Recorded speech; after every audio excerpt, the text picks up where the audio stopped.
গুরুত্বপূর্ণ তোমার ক্যারেক্টারে দেখা যাবে ফেসবুক এবং আজকে যে প্রিমিয়ার তারপরে কতটা এক্সাইটেড লাগছে? খুব এক্সাইটেড, আমি বলে বলতে পারবো না, ভেতরটা থরথর করে কাঁপছে। এত একটা গুরুত্বপূর্ণ চরিত্র, গল্পটা এগোনোর সঙ্গে মানে আমার চরিত্রটার সঙ্গেও গল্প এগোচ্ছে, সো একটা বড় দায়িত্ব ফেলু বকশির মধ্যে।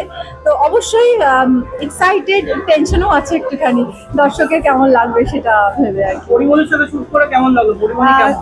খুবই ভালো লেগেছে, কারণ বাংলাদেশের মানুষরা অনেক বেশি আন্তরিক হন এবং ও যে বাংলাদেশের একজন সুপারস্টার, আমাদের সঙ্গে কাজ করার সময় সি ইজ লাইক মানে আমাদের এইখান থেকেই বিলং করে এরকম।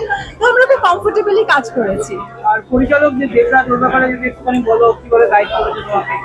অ্যাকচুয়ালি দেবরাজ দা এমন একটা মানুষ, ভীষণ কুল, একদম মাথা গরম করে না, এবং আমাকে যে ফ্রিডমটা দেওয়া হয়েছিল, আমাকে কোনো কিছু বলেনি দেবরাজ দা, বলছে তুমি তোমার মতো করে করো। তো সেই জায়গা থেকে আমি খুব ফ্রিডম নিয়ে কাজটা করেছি, নিজের মতো করে কাজটা করেছি।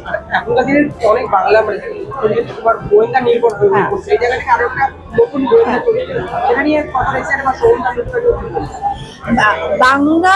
বাঙালির যে গোয়েন্দা তারা তো প্রিভিয়াসলি আছে, মানে ফেলুদা আছে বা ব্যোমকেশ বক্সী আছেন, এরকম অনেক গোয়েন্দা চরিত্র আছে যেগুলো আমরা ছোটবেলা থেকে পড়ে বড় হয়েছি। কিন্তু ফেলু বক্সী এমন একটা চরিত্র যেটা একদম নিউলি একটা বর্ন চরিত্র, যেটা আমরা আগে পিছিয়ে কিন্তু কিছু জানি না।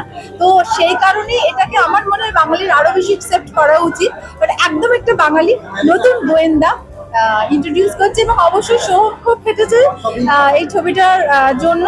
তো সেটার তো একদম হ্যাঁ, মধুমিতা আছে, অবশ্যই মধুমিতা আছে, সৌমের অ্যাসিস্ট্যান্ট হিসেবে আছে। তো ওরও পারফরমেন্স খুব ভালো, মানে এটার জন্য তো সিনেমাটা দেখতে হবে।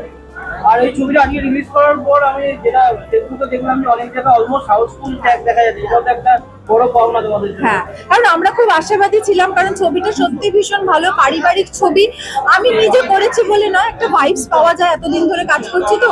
তো সেই জায়গা থেকে ফেলু বকশী আপনারা আসুন, হলে আসুন, কারণ আপনারা হতাশ হবেন না, এইটুকুনি বলতে।